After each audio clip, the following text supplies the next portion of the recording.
لكل جعلنا منكم شرعة ومنهاجا. إن الحمد لله نحمده ونستعينه ونستغفره ونعوذ بالله من شرور أنفسنا ومن سيئات أعمالنا. من يهده الله فلا مضل له ومن يضلل فلا هادي له. وأشهد أن لا إله إلا الله وحده لا شريك له. وأشهد أن محمدا عبده ورسوله صلوات الله وسلامه عليه وعلى آله وصحبه أجمعين. أما بعد فإن أصدق الحديث كلام الله وخير الهدي هدي محمد صلى الله عليه وسلم وإن شر الأمور محدثاتها وكل محدثة بدعة وكل بدعة ضلالة وكل ضلالة في النار. أما بعد. On continue bi'idhnillahi azza wa jal l'explication du livre Boulough al-Maram selon l'explication de Cheikh Salih al-Uthaymin rahimahu Allahu azza wa jal.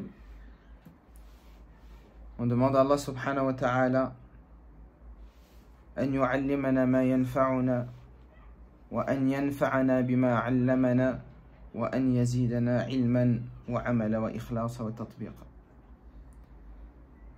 فبإذن الله عز وجل, si Allah Azza wa Jal nous permet, on fera 2 hadiths aujourd'hui.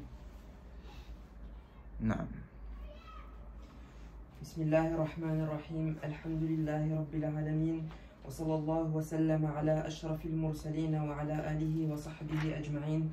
اللهم اغفر لنا ولمعلمنا وللحاضرين والسامعين. يقول المؤلف رحمه الله تعالى في كتابه بلوغ المرام قال: وعنه قال: لما كان يوم خيبر أمر رسول الله صلى الله عليه وسلم أبا طلحة فندى أن الله ورسوله إن الله ورسوله ينهيانكم عن لحوم الحمر الأهلية فإنها رجس متفق عليه. نعم. En français. On rapporte d'Anas ibn Malik qui disait: lors de la bataille de Khaybar, le prophète sallallahu alayhi wa sallam avait demandé à Abu Talha d'annoncer: Allah et son messager vous interdisent la viande des ânes domestiques car ils constituent en soi une souillure. Hadith rapporté par Bukhari et Muslim. طيب. Ar-rijsu. On avait vu ce mot-là la semaine passée. Ar-rijsu, il comporte 2 sens. C'est quoi les 2 sens de rijs?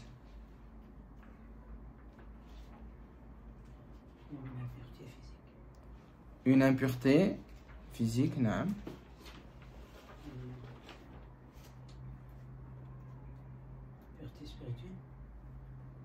Une impureté ma'nawiya, spirituelle, ou bien, non. On avait donné l'exemple de quoi comme impureté spirituelle ou ma'nawiya?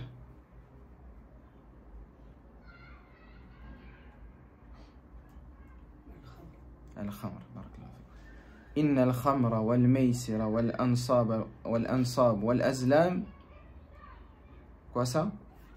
Rijsun min amal al-shaytan. طيب. المهم, donc ça il faut revenir au cours passé. أما الرجس هنا, الرجس هنا ici c'est l'impureté physique. C'est l'impureté physique. Tamam. Même si on a vu que l'imam Ibn Hajar, pourquoi il a mis l'alcool, le khamr dans ce chapitre ici, c'est parce qu'il considère l'alcool, les boissons enivrantes, comme impures. Lui, il voyait que rijs dans l'alcool, c'était rijs, l'impureté physique. C'est avec l'explication de Cheikh Al-Uthaymin qui nous a dit que lui, il voit que c'est l'impureté ma'nawiya, spirituelle. Tamam. Ici, le mu'allif rahimahullah azza wa jal, il dit قال لما كان يوم خيبر. Khaybar, c'est une ville qui est au nord-est nord-ouest de Médine.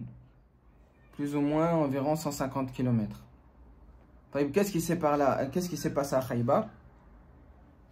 Et comment ils sont venus à égorger, à abattre des Humr al-Ahliya. Ils ont dit quoi, c'est Humr al-Ahliya? Les ânes domestiques. Des ânes. Les ânes. Comment ils sont venus à égorger des ânes? Qu'est-ce qui s'est passé à Khaybar? Quelqu'un a une idée?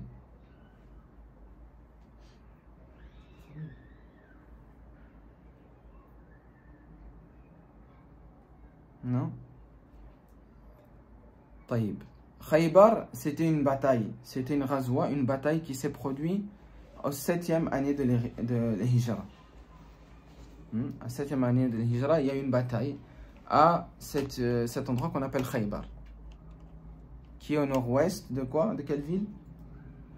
De Médine. Et environ, c'est combien de kilomètres? Environ 150 km de Médine. C'était qui les habitants de Khaybar? En majorité,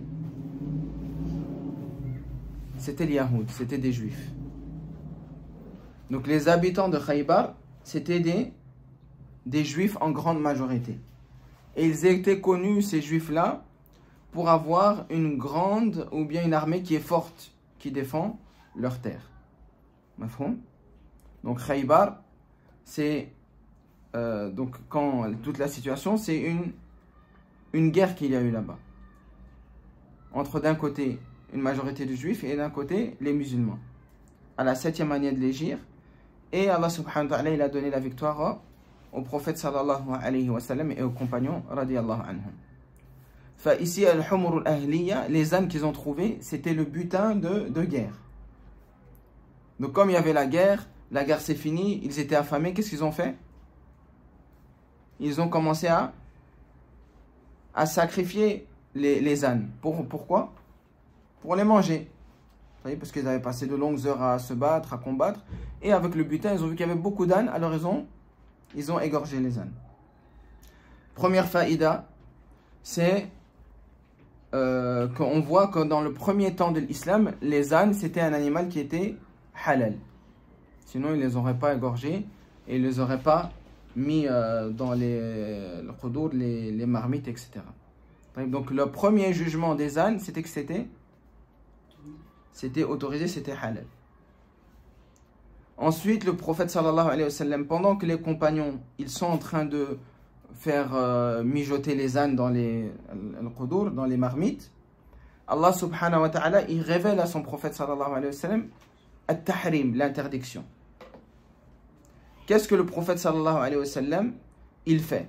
Première chose, il a amara bi Abi Talha. Il dit à Abi Talha, un sahabi, de dire fanada, de dire aux gens, inna Allah wa rasulahu yanhayanikum an luhumi al-humur al-ahliya. Allah et son prophète, ils vous interdisent de manger quoi ça? La viande d'âne. Il y a plusieurs choses à dire, subhanallah. C'est pour ça aussi, par exemple, de nos jours, quand vous entendez les gens qui sont dans les rues et les sauvages là qui font des manifestations, hadan Allah wa iyahum, ils disent, concernant les juifs d'Israël et les sionistes, ils disent souvent, les arabes, Khaybar, Khaybar ya Yahoud, quand ils font des manifestations. Khaybar, Khaybar ya Yahoud. Ça fait référence à cette histoire-là. Parce que, à ce moment-là, le prophète sallallahu alayhi wa sallam, il a eu la victoire sur qui? Sur les juifs. C'est-à-dire qu'ils sont en train de dire, on va venir pour vous, ya Yahoud. C'est en référence à cette histoire-là. C'est juste pour que parfois on ne va pas comprendre pourquoi ils disent Khaybar, qu'est-ce que ça veut dire. Les gens vont se demander qu'est-ce que ça veut dire Khaybar. Alors que c'est juste une ville où il s'est produit ce qui s'est produit. Donc, dans un premier temps, la viande d'âne, elle était autorisée, puis le prophète sallallahu alayhi wa sallam a interdit cela par révélation d'Allah subhanahu wa ta'ala. Deuxième faïda, c'est que النهي يقتضي التحريم. النهي يقتضي التحريم. Quand Allah subhanahu wa ta'ala, le prophète sallallahu alayhi wa sallam, ils interdisent une chose, ça équivaut à la rendre haram. طيب. Et on voit ici, parce que le prophète sallallahu alayhi wa sallam, il a dit à Abu Talha de dire quoi? Inna Allah wa rasulahu yanhayanikum. Ils vous interdisent. Ça veut dire que ça passe de halal à haram. Donc quand il y a un interdit dans le Coran, ça équivaut à dire que c'est ce jugement de cet interdit, c'est que c'est haram. طيب. Non. Troisième chose, après on va regarder Inch'Allah ce que Cheikh Al-Uthaymin dit. Troisième chose, ou troisième bénéfice qu'on peut tirer du hadith, c'est que c'est une sunna de donner ou bien de faire, de parler en donnant la parole à quelqu'un qui a une voix qui porte. Parce que le prophète sallallahu alayhi wa sallam, pourquoi il a choisi Abu Talha? Parce qu'Abu Talha c'était quelqu'un qui avait une grosse voix, une voix qui portait. Et donc on tire de ce hadith là que pour faire da'wa ou bien pour faire transmettre le message, il est préférable que la voix elle atteigne tous ceux qu'on veut atteindre, tous ceux qui sont dans le majlis. C'est pour ça que le prophète sallallahu alayhi wa sallam il va choisir Abu Talha parce qu'il a une voix qui est élevée. C'est également le cas pourquoi le prophète sallallahu alayhi wa sallam il va choisir Bilal pour faire l'adhan. Également c'est la même chose parce qu'il avait une voix qui portait. Donc parmi les choses qui est sunnah, qui sont mustahabba, c'est de faire porter la voix le plus clairement possible aux gens qui sont censés l'entendre. Parmi le qiyas que Cheikh Al-Uthaymin il fait avec cette histoire-là, c'est que ce qu'on appelle mukabbirat al-sawt, les mukabbirat al-sawt, les baffles, c'est une invention qui fait partie de la sunna de les utiliser. Pourquoi? Parce que les baffles, ils font atteindre de manière claire et évidente la parole, la voix de celui qui est en train de parler à ceux qui entendent. Que ce soit dans la prière, dans l'adhan et même dans les durus, dans les cours. مفهوم؟ طيب. نعم. طيب. Ensuite, on vient al-humuru al-ahliya, les ânes. Donc ce qui est voulu par l'interdiction, c'est pas seulement l'ahm, la viande. C'est tout ce qui est comestible. Donc parfois, les gens peuvent se yastaghriboun, on peut manger le cœur de certains animaux. On peut manger al-kabid, le foie, la rate, les intestins, parfois même la graisse. Donc tout ce qui est comestible dans l'animal, il est najis. C'est pas juste la viande. Qu'est-ce qu'on entend par la viande? C'est tout ce qui est comestible de l'animal, il est najis. Ça c'est bittifaq al-ulama, les savants ils sont tous d'accord dessus. Al-khilaf yaqa, il y a un khilaf dans autre chose, dans son riq, sa sueur,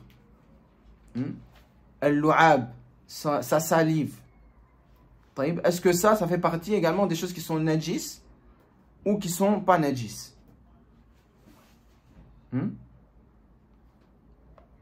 On avait vu quoi comme règle? Les animaux qu'on ne peut pas manger. Qu'est-ce qui est najis chez eux en dehors de ce qu'on peut manger? En dehors de... Qu'est-ce qui est najis chez eux?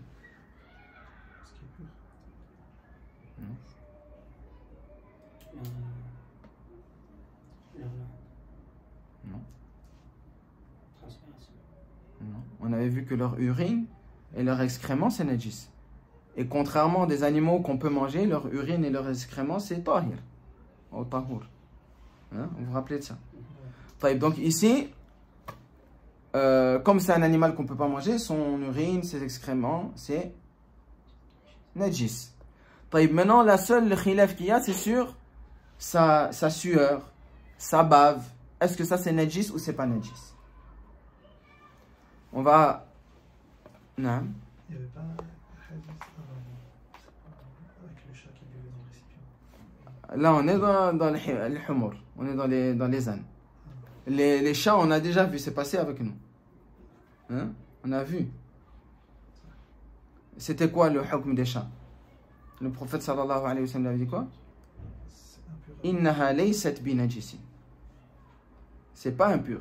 Innaha min at-tawafina alaykum. Parce qu'elle fait partie des animaux qui vivent avec vous, avec les êtres humains.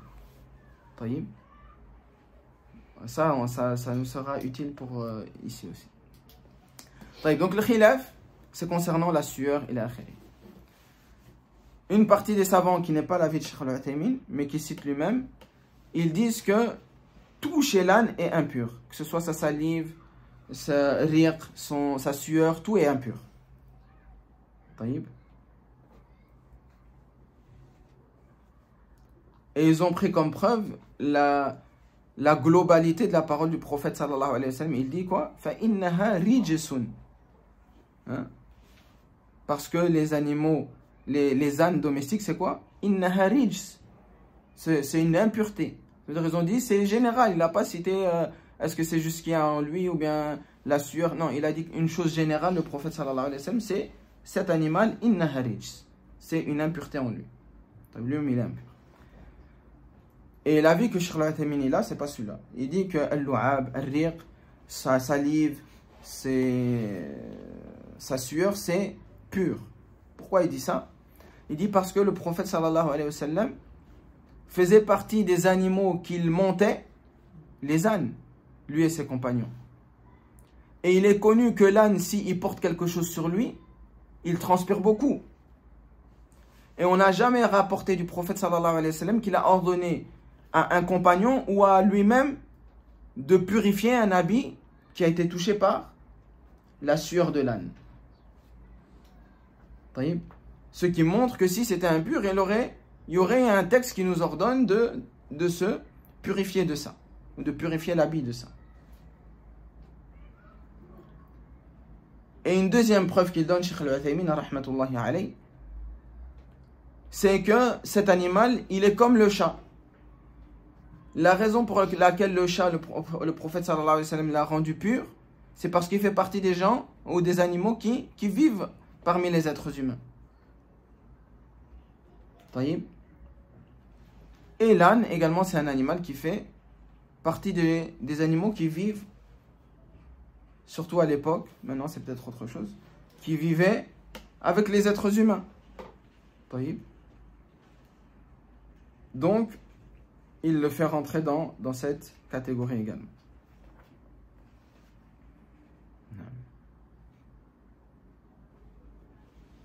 Mafhoum?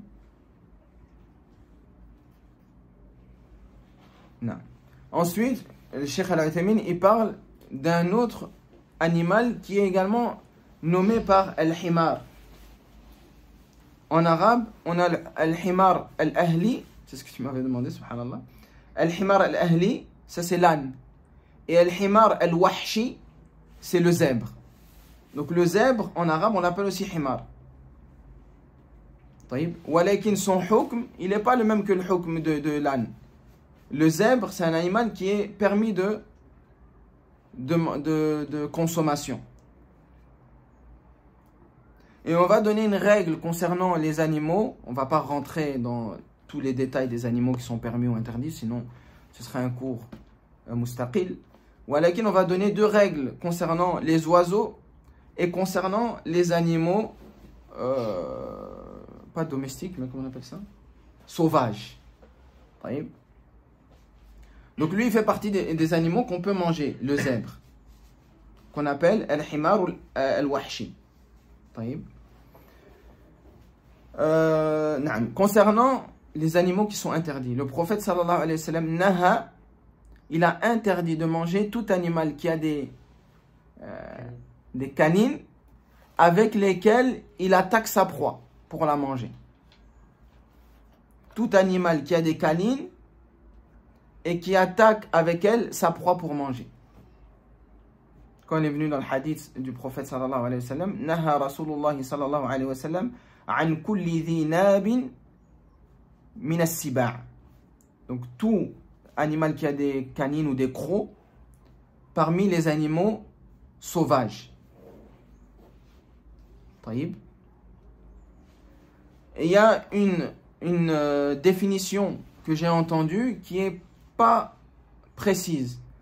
C'est une définition d'une personne qui a dit que ce qui est interdit, c'est tout animal qui mange les autres animaux. طيب. Ça, c'est pas une définition précise. La définition, c'est ce que le prophète sallallahu alayhi wa sallam nous dit. C'est tout animal qui mange un autre animal, walakin, qui les attaque pour les manger avec quoi? Avec les canines ou les crocs. طيب. Et dans le même hadith, le prophète sallallahu alayhi wa sallam, il a interdit tout oiseau qui attaque sa proie pour la manger avec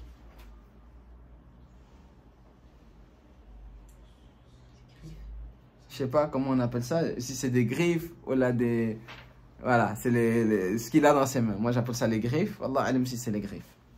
Je pense pas que c'est les... On dirait qu'il y a un autre mot. Wallah alim. طيب, al-muhim, vous avez compris ce que je veux dire.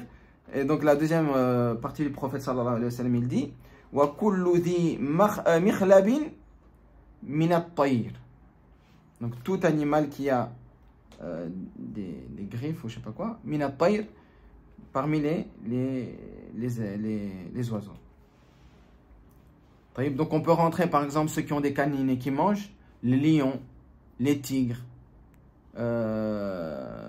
qui encore, il y a les hyènes aussi ont des canines, les loups.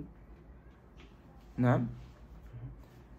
Et pour les animaux, pour les oiseaux, on a les rapaces, ou la rapace, je ne sais pas comment on dit ça, les rapaces, les vautours, les aigles, tous ces animaux-là qui prennent leur proie avec hein? Je ne sais plus comment on dit ça, les griffes, moi je dis ça comme ça. T'as même? Non.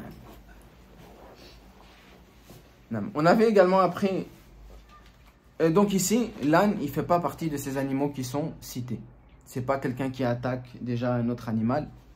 Et il n'a pas de canine avec lui, c'est un herbivore. Il mange l'herbe. T'as même? Donc il ne fait pas partie de ces animaux. On avait également vu une règle qui était, vous me dites si c'est correct, que toute chose qui est haram, elle est najis. Toute chose qui est haram est impure. Pourquoi? C'est quoi l'exemple qu'on avait donné qui arrête cette règle-là dès le départ? Tout ce qui est haram est impur. Est-ce que c'est vrai? La consommation. Haram à la consommation. Les chats, il n'est pas. Ahsant. Le chat, il est haram à la consommation, mais est-ce qu'il est impur pour autant? Non, on a vu ça. Ce qu'on avait dit la semaine passée. L'alcool, on avait dit que c'était pur, mais que c'était haram. Donc c'est pas la règle, c'est pas vrai que dire tout haram est najis, est impur. Mais par contre le contraire, tout najis il est haram, est-ce que c'est vrai ou pas?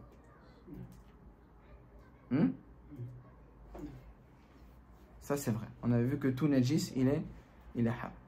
طيب. نعم. Donc la base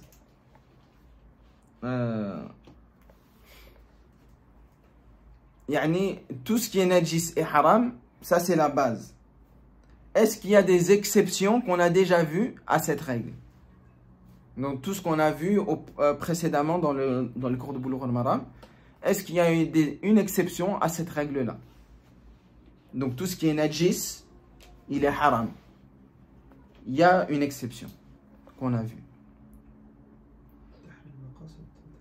Non. La transformation. Non. Là, il n'y a aucune transformation. La chose, elle est najis, mais elle ne va pas être haram. C'est une exception dans la charia.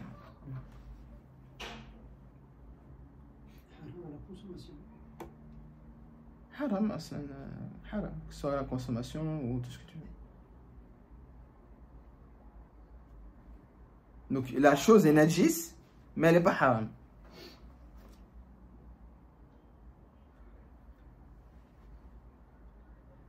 Ça peut être haram dans tout, c'est pas juste la consommation. Al-iqtina', le fait de l'avoir, de le posséder, de l'utiliser, haram. Son jugement que c'est haram, salam. Comme le chien. Ahsant.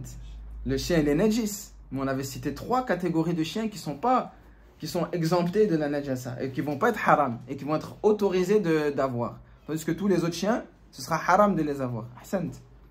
C'est quoi les 3 chiens qu'on avait dit? Le chien du berger, le chien de berger qui gère les troupeaux, le chien de chasse et le chien. Ouais, il garde quoi? De garde, mais il garde quelque chose. Al-harth, les cultivations. Donc le chien berger, c'est ça le chien de troupeau. Le chien qui garde les cultivations et le chien de chasse. Qu'est-ce qui a fait qu'il est sorti de tahrim, de l'interdiction de l'avoir, de le posséder? C'est un kalb al-mu'allam. Un kalb qu'on a enseigné. On l'a enseigné la chasse, on l'a enseigné la protection des cultivations des bergers. Et bien, je ne pensais pas que vous alliez trouver. Tabarakallah. Non. Non. طيب. Parmi les fawaïd que le cheikh il a cité, que je n'ai pas encore dit, parce que là je suis en train de voir les fawaïd que le cheikh il a dit, c'est que le hukm, le jugement, il appartient à Allah subhanahu wa ta'ala. C'est lui qui rend halal et c'est lui qui rend haram. طيب. C'est lui qui rend halal et c'est lui qui rend haram. طيب. Fait partie des déviations des gens du livre, c'est justement qu'ils avaient un problème et qu'ils faisaient du shirk dans ce bab-là. Comme le prophète sallallahu alayhi wa sallam, il a un compagnon, donc après qu'il a entendu un verset, ittakhadhu ruhbanahum arbabahum wa ruhbanahum arbaban min dunillah. Ils ont pris leurs moines et leurs prêtres, arbaban, comme des seigneurs en dehors d'Allah. Et il y a un sahabi, j'ai oublié c'était qui le sahabi, qui a dit, et c'était un converti justement du christianisme, il dit au prophète sallallahu alayhi wa sallam, mattakhadnahum arbaban, on les a pas pris comme divinité en dehors d'Allah. Après le prophète sallallahu alayhi wa sallam, il lui a dit quoi? Est-ce qu'il ne vous rendait pas halal ce que Allah azza wa jalla avait rendu haram? Fatuti'uhum, et vous les obéissiez à la place d'obéir à Allah subhanahu wa ta'ala? Et le contraire également? Après il a dit oui. Et puis il a dit tilka ibadatukum ou tilka ibadatuhum lahum. Ça c'est leur adoration envers ces prêtres et ces moines. Donc c'est qu'ils prenaient des choses qu'Allah il avait rendues haram, eux ils les autorisaient, et au lieu de suivre ce qu'Allah il dit, eux ils suivaient qui? Les autres. Alors que la chose elle était clairement haram. Et ça c'est un grand bab d'égarement. Un grand bab d'égarement. Allah il nous en prenne. Également fait partie des choses qu'on peut tirer comme bénéfice de ce hadith. Peut-être on va faire que ce hadith, j'avais dit le hadith. C'est l'autorisation de relier l'interdiction d'Allah et de son messager ensemble. Comme il dit, Inna Allah wa rasulahu yanhayanikum. Allah et son prophète vous interdisent. Et ça, c'est spécifique que pour le prophète sallallahu alayhi wa sallam. Et que dans les choses de la charia. Le halal, le haram, ila akhiri. Mafhoum? Donc on peut rattacher Allah et son prophète ensemble que si c'est une question de charia, de législation, d'interdiction, d'ordre. Ati'u Allah wa ati'u Rasul. Taïb. Walakin, quand c'est une chose de la vie, de la création en général, en dehors de la charia, il est interdit de mettre Allah et son prophète ensemble. Par exemple, un sahabi qui était venu chez le prophète sallallahu alayhi wa sallam et lui dit Incha'Allah wa shi'ta. Si Allah le veut et si tu le veux. Incha'Allah wa shi'ta. Le prophète sallallahu alayhi wa sallam il s'est énervé et il lui a dit أجعلتني لله ندا, est-ce que tu as fait de moi un égal à Allah? بل قل ما شاء الله وحده. Au contraire, tu dois dire ce que Allah il a voulu seul. Parce que ça concerne la création, l'ordre de l'univers. Ça concerne plus sharia. Alors là, on ne peut plus dire ma sha Allah wa rasulullah. Ma sha Allah wa rasulullah. Ça, c'est interdit. طيب. Donc quand ça concerne la structure de l'univers, la création de l'univers, tout ce qui est kauni, on ne peut plus rattacher Allah et le prophète ensemble. طيب. Alayhi salatu wassalam. La seule raison pourquoi on peut rattacher Allah et son prophète, c'est parce qu'il reçoit la révélation d'Allah Azza wa Jal. C'est pour ça qu'on peut dire dans les choses de la révélation, Allah et son prophète ont interdit. Obéissez Allah et son prophète. Pourquoi? Parce que ça vient d'Allah Azza wa Jal. En fait, c'est comme si on retourne à Allah subhanahu wa ta'ala. On n'obéit pas au prophète parce que c'est le prophète, mais juste parce qu'il a la révélation de la part d'Allah.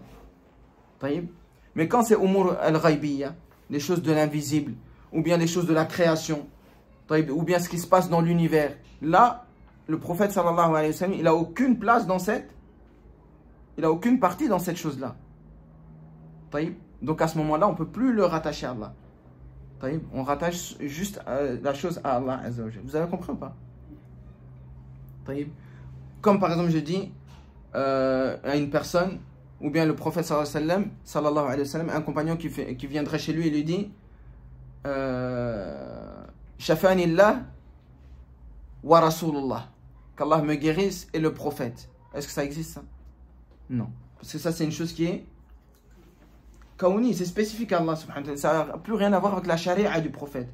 Est-ce que c'est halal, haram? La révélation, le prophète il a une part dans ça parce qu'il reçoit la révélation d'Allah subhanahu wa ta'ala. Donc quand on dit Allah a interdit et le prophète, c'est juste pour dire que le prophète il reçoit la révélation d'Allah. On revient toujours à Allah. Mais quand le prophète il n'a aucune part dans ça, à ce moment-là il est interdit de le rattacher avec Allah subhanahu wa ta'ala. Taïb. Vous avez compris? Et c'est pour ça que le sahabi ici, le prophète sallallahu alayhi wa sallam, là, il s'est énervé sur lui. Parce que là, la volonté kaouni, universelle, ça appartient pas au prophète.